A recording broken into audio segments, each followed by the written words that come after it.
የዕለተ ሮብ ማለዳ ትርታ ቁርስ መሰናዶ ነው በማድመጥ ላይ የምትገኙት ውድ አድማጮቻችን፣ አብራችሁን ስለሆናችሁ እናመሰግናለን። አሁን ደግሞ ሰዓቱ ከሀገር ውስጥና ከባህር ማዶ የተሰሙ ዋና ዋና ዜናዎችን ወደ እናንተ የምናደርስበት ነው። በቅድሚያም የሀገር ውስጥ ጉዳዮችን እናስቀድማለን። በአበባ ምርት ከ60 ሺህ በላይ ለሚሆኑ ዜጎች የስራ ዕድል መፈጠሩን የኢትዮጵያ አበባ አትክልትና ፍራፍሬ አምራች ላኪዎች ማህበር አስታውቋል። የኢትዮጵያ አበባ አትክልትና ፍራፍሬ አምራች ላኪዎች ማህበር ዋና ዳይሬክተሩ ቴዎድሮስ ዘውዴ እንደገለጹት ከሆነ የአበባ ምርት በሀገሪቱ ኢኮኖሚ ላይ የላቀ አስተዋጽኦ እያበረከተ ይገኛል። ዓለም አቀፉ የአበባ ኢንዱስትሪ በየአመቱ ከ15 ቢሊዮን ዶላር በላይ የሚንቀሳቀስበት ዘርፍ ሲሆን ኢትዮጵያም በዚህ ዘርፍ ከግማሽ ቢሊዮን ዶላር በላይ እያንቀሳቀሰች ትገኛለች ብለዋል። በአጠቃላይ የሆርቲካልቸር ኢንዱስትሪው 200 ሺህ ለሚደርሱ ዜጎች የስራ ዕድል መፍጠር የቻለ መሆኑን የገለጹት ዳይሬክተሩ ከዚህ ውስጥ ከ60 ሺህ በላይ የሚሆነውን ድርሻ የአበባ ኢንዱስትሪው የሚይዝ መሆኑን ገልጸዋል። ከሰራተኞቹ መካከል ከ75 እስከ 80 በመቶ የሚሆኑት ሴቶች መሆናቸውንም ጠቁመዋል። ኢትዮጵያ ያላትን አቅም ሙሉ በሙሉ መጠቀም ብትችል ዘርፉ ለብዙ ዜጎች የስራ ዕድል መፍጠርና ኢኮኖሚውንም መደገፍ የሚችል መሆኑን አመላክተዋል።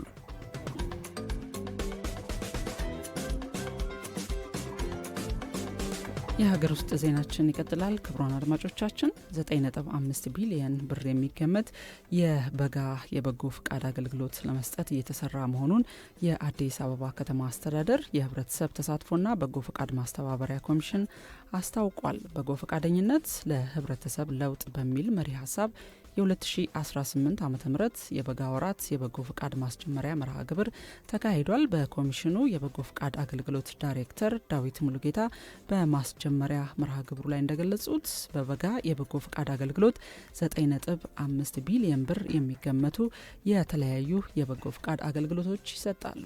ከእነዚህም መካከል 1900 የቤቶች እድሳት፣ ከ800 ሺህ በላይ ማዕድ ማጋራት፣ 7200 ልዩ ድጋፍ ለሚሹ ዜጎችን ማገልገል፣ ከ2200 በላይ የጤና መድህን ሽፋን እንዲያገኙ ማስቻልና ሌሎችም መሆናቸውን ተናግረዋል። የበጎ ፍቃድ አገልግሎት የተቸገሩ ዜጎችን ከመርዳት ጎን ለጎን ፍትሐዊ ሀብት ክፍፍል እንዲኖር ከፍተኛ ሚና እንዳለውም አስረድተዋል። በአዲስ አበባ ከተማ አስተዳደር የከንቲባ አማካሪ አቶ ጥላሁን ሮባ በበኩላቸው በጎ ፍቃደኝነት ለሰው ተኮር ተግባር መሰረት የሚጥል መሆኑን በመጥቀስ ከተረጅነት በመላቀቅ የራስን ችግር በራስ አቅም መፍታት የሚያስችል መሆኑንም ገልጸዋል።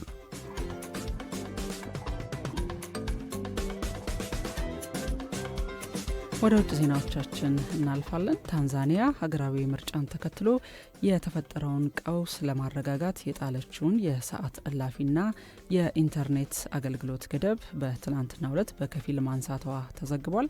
ባለፈው ሳምንት ረቡዕ ዕለት በተካሄደው የታንዛኒያ ሀገራዊ ምርጫ ፕሬዚዳንቷ ሳሚያ ሱሉሁ 98 ከመቶ የመራጮችን ድምጽ በማግኘት ማሸነፋቸውን የሀገሪቱ የምርጫ ኮሚሽን ማስታወቁ አይዘነጋም። የምርጫውን ውጤትም ሆነ ሂደቱን የተቃወሙ ዜጎች አደባባይ ወጥተው ተቃውሟቸውን መግለጻቸውን ተከትሎ የጸጥታ ኃይሎች ከ700 በላይ ዜጎችን መግደላቸውም ተዘግበዋል።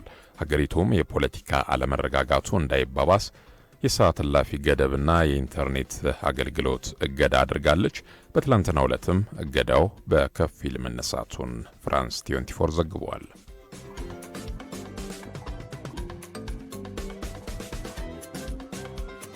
ወደ መጨረሻው የዓለም አቀፍ ዜናዎችን እናልፋለን። የትራምፕ አስተዳደር በጋዛ የተኩስ አቁም እንዲጸና የብዙ ሀገሮች ጥምር ኃይልን ለማሰማራት በተባበሩት አገሮች ዩናይትድ ኔሽንስ የቀረበውን የመፍትሄ እቅድ ላይ እየተሰራ መሆኑን ለጉዳዩ ቅርብ የሆኑ ምንጮች ነገሩኝ ሲል ሲኤንኤን ዘግቧል።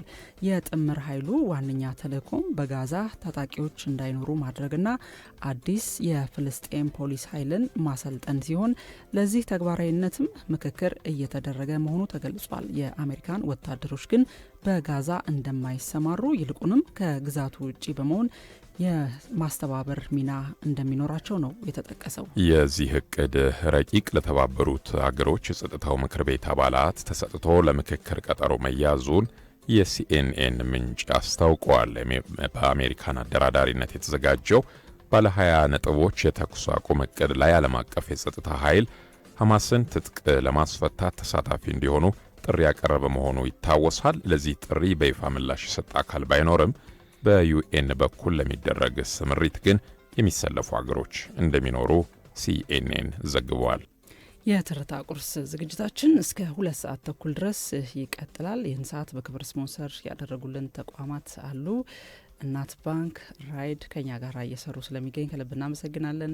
የባንክ አገልግሎቶችን በየጊዜው እያዘመነ ለደንበኞቹ የሚያቀርበው እናት ባንክ አሁንም የትምህርት ቤት ክፍያ ስርዓትን በቀላሉ ለማከናወን የሚያስችል እናት መላ ወይም ዩኒካሽ የተሰኘ የክፍያ ስርዓትን አቅርቧል። በዚህ የትምህርት ቤት የክፍያ ስርዓት በርካታ ትምህርት ቤቶች ተጠቃሚ ሆነው እየሰሩ ይገኛሉ። የትምህርት ቤት ክፍያን በቀላሉ ለመክፈል ከማስቻል ባሻገርም የተማሪዎችን መረጃ ለማስተዳደር ከትምህርት ቤት ጋር የሚኖረውንም ግንኙነት ቀልጣፋ ለማድረግ ይህ የእናት መላ ወይም ዩኒካሽ የክፍያ ስርዓት በቀላሉ የሚያስችል ነው።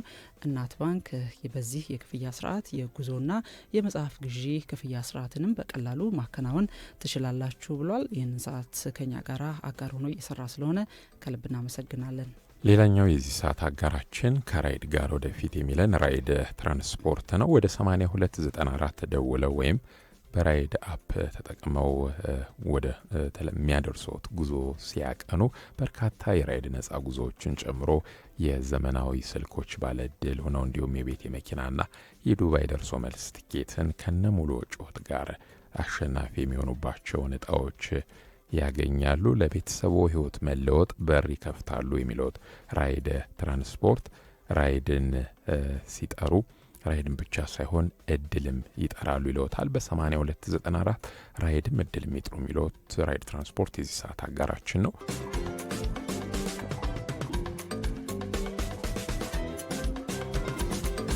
ከልቦ የቀረበውን ትርታ 97.6 ኤፍኤም በማድመጥ ላይ ትገኛላችሁ። ውድ አድማጮቻችን አብራችሁን ስለሆናችሁ እየተከታተላችሁን ስለሆነ ከልብ እናመሰግናለን። ሰዓቱ ደግሞ ከሀገር ውስጥና ከባህር ማዶ የተሰሙ ዋና ዋና ዜናዎችን ወደ እናንተ የምናደርስበት ነው።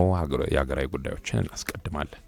በቀን 3000 ብር ተሽከርካሪ ተከራይተው ገንዘብ ለሚሰበስቡ ግለሰቦች 300 ብር እየከፈሉ ያልታመመን ግለሰብ የታመመ አስመስለው ከህብረተሰቡ ገንዘብ ሲሰበስቡ የነበሩ ተጠርጣሪዎችን በቁጥጥር ስር ማዋሉን ፖሊስ አስታውቋል።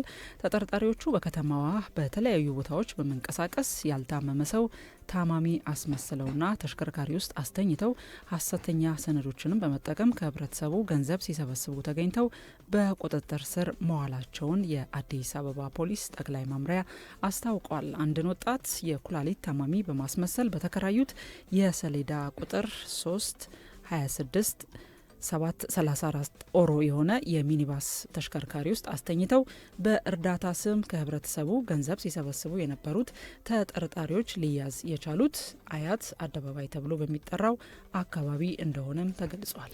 በተሽከርካሪ ውስጥ በተደረገ ፍተሻ በእርዳታ ስም የተሰበሰበ 23325 ብር የተገኘ ሲሆን በተጨማሪም በሐሰት የተዘጋጀ የሕክምና ሰነድ እንዲሁም የድጋፍ ደብዳቤ እንደተገኘና በሰነዶቹ ላይ ፖሊስ ባደረገው ማጣራት ሐሰተኛ መሆናቸው እንደተረጋገጠ ተገልጿል። ገንዘብ በመሰብሰብ ስራ ላይ ለተሰማሩት ግለሰቦች በቀን 300 ብር የሚከፈላቸው ሲሆን ተሽከርካሪው በቀን 3000 ብር እንደተከራዩትና ለአሽከርካሪው 1000 ብር እንደሚከፈለውም ተረጋግጧል። በወንጀሉ በቀጥታ የተሳተፉና የተባበሩ በአጠቃላይ 9 ተጠርጣሪዎች ላይ ምርመራ እየተጣራ እንደሚገኝ የጠቀሰው የአዲስ አበባ ፖሊስ ጠቅላይ መምሪያ በየመንገዱ የሚካሄዱ እንዲህ አይነት ህገወጥ ተግባራትን ለመከላከል ህብረተሰቡ ድጋፍ ማድረግ በሚፈልግበት ወቅት ተገቢው ማጣራት እንዲያደርግና አጠራጣሪ ሁኔታዎች ሲያጋጥሙ ለሚመለከተው አካል ጥቆማ እንዲሰጥ ጥሪውን አቅርቧል።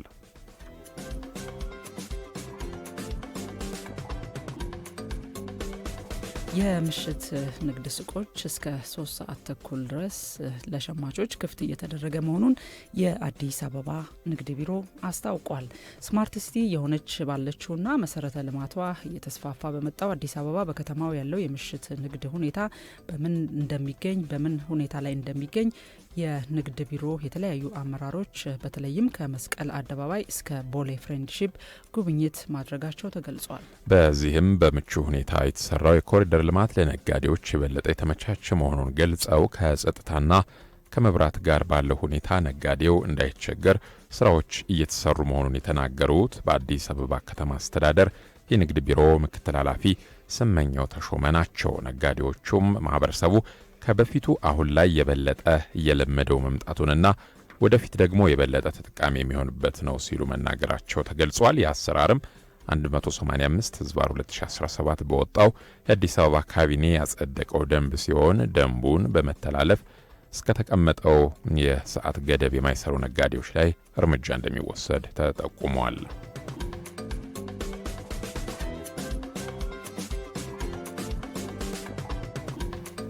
ወደ ውጭ ዜናዎች እናልፋለን። አድማጮቻችን፣ የሳውዝ ሱዳኑ ፕሬዝዳንት ሳልቫኪር የሀገሪቱን የፋይናንስ ሚኒስቴር ከስልጣን ማንሳታቸው ተሰምቷል። የሀገሪቱ የሚዲያ ኮርፖሬሽን ላይ በቀረበው የፕሬዝዳንቱ መግለጫ ላለፉት 2 ወራት በስልጣን ላይ የቆዩት አቲያን ዲንግ ተነስተው በምትካቸው በርናባስ ባክቾል የፋይናንስ ሚኒስቴር ቦታን መረከባቸው ተገልጿል። የዓለምንም ምርጫ እንደ አውሮፓውያን አቆጣጠር ከ2011 ጀምሮ የተቋቋመውን የሽግግር መንግስት በመምራት ላይ የሚገኙት ፕሬዝዳንት ሳልቫኪር በርካታ ባለስልጣናትን ከስልጣናቸው እያነሱ እንደሚገኙ ነው መረጃ ያመለከተው።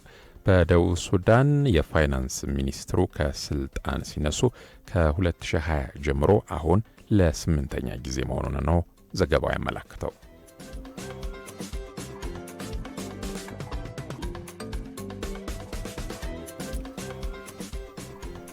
በመጨረሻም ቱርክና ሶሪያ የንግድ ግንኙነታቸውን በከፍተኛ ደረጃ ለማሳደግ ስምምነት ላይ መድረሳቸውን አስታውቀዋል።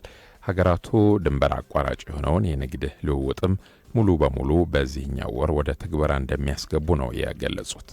የሶሪያ የውጭ ግንኙነት እንደዚሁም የወደቦች አስተዳደር ማናጀር የሆኑት ማዘን አሉሽ እንደገለጹት የሁለቱ ሀገሮች ከፍተኛ የስራ ኃላፊዎች ካደረጉት ተከታታይ ውይይት በኋላ ስምምነት ላይ ለመድረስ ተችሏል። በንግድ ግንኙነቱ ላይ የሚሳተፉ ነጋዴዎች፣ አሽከርካሪዎችን ጨምሮ በዝርዝር የተፈቀደላቸው አካላት በድንበር ላይ የቪዛ ጉዳዮች ባጠረ ጊዜ እንደሚጠናቀቅላቸው መስማማታቸውን ባለስልጣኑ ጨምረው ገልጸዋል። ዘገባው የቢቢሲ ነው። ማለዳ 12 ሰዓት ተኩል የጀመረው የትርታ ቁርስ ዝግጅታችን 2 ሰዓት ተኩል ድረስ ቆይታ ያደርጋል። የመጨረሻዎቹ ደቂቃዎች ላይ እንገኛለን። ይህንን ሰዓት በክብር ስፖንሰር ያደረገልን እናት ባንክ ነው። የቢዝነስ መረጃ ሰዓት ላይ እንገኛለን።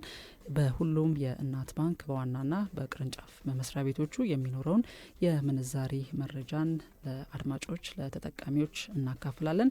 እናት ባንክ ሁሉንም አይነት የባንክ አገልግሎት በዘመናዊ በቴክኖሎጂ በተደገፈ መልኩ አገልግሎቱን እየሰጠ ይገኛል። አሁንም የትምህርት ቤት ክፍያን በተቀላጠፈ መልኩ መክፈል የሚቻልበት ዩኒካሽ ወይም የእናት መላ የተሰኘ የክፍያ ስርዓትን ለደንበኞች አቅርቧል። በዚህ የክፍያ ስርዓት በርካታ ደንበኞች በርካታ ትምህርት ቤቶች እየተጠቀሙ ነው የሚገኙት። የትምህርት ቤት ክፍያን ከመክፈል ባሻገርም የጉዞንና የመጽሐፍ ግዢንም ክፍያን ለመፈጸም ያስችላል። ይህንን የቢዝነስ መረጃን እናት ባንክ ስፖንሰር በመሆን አብሮን ስለሰራ ከልብ እናመሰግናለን። በዛሬው ዕለት በእናት ባንክ ሁሉም ቅርንጫፎች አንድ የአሜሪካን ዶላር በ149 ብር ከ58 ተገዝቶ በ152 ብር ከ57 ሳንቲም የመሸጫ ዋጋው ነው። 1 ዩሮ በ172 ብር ከ21 ተገዝቶ በ175 ብር ከ66 የመሸጫ ዋጋው ሆኖ ይውላል። 1 ፓውንድ ስተርሊንግ በ196 ብር ከ30 ሳንቲም ተገዝቶ በ200 ብር ከ22 ሳንቲም የመሸጫ ዋጋ ይሆናል። 1 የካናዳ ዶላር በ106 ብር ከ61 ሳንቲም ተገዝቶ በ108 ብር ከ75 ሳንቲም የመሸጫ ዋጋ ሆኖ ይውላል። 1 ድርሃም በ40 ብር ከ72 ሳንቲም ተገዝቶ በ41 ብር ከ53 ሳንቲም የመሸጫ ዋጋ ሆኖ ይውላል። 1 የቻይኒዝ ዩዋን በ21 ብር ተገዝቶ በ21 ብር ከ42 ሳንቲም የመሸጫ ዋጋ ሆኖ ይውላል። 1 የአውስትራሊያን ዶላር በ82 ብር ከ69 ሳንቲም ተገዝቶ በ84 ብር ከ34 ሳንቲም ደግሞ የመሸጫ ዋጋ ሆኖ እንደሚውል እንግዲህ የዓለም አቀፍ የምንዛሬ መረጃዎቹን ያደረሰን ማን እንደ እናት የሚለው እናት ባንክ ነው።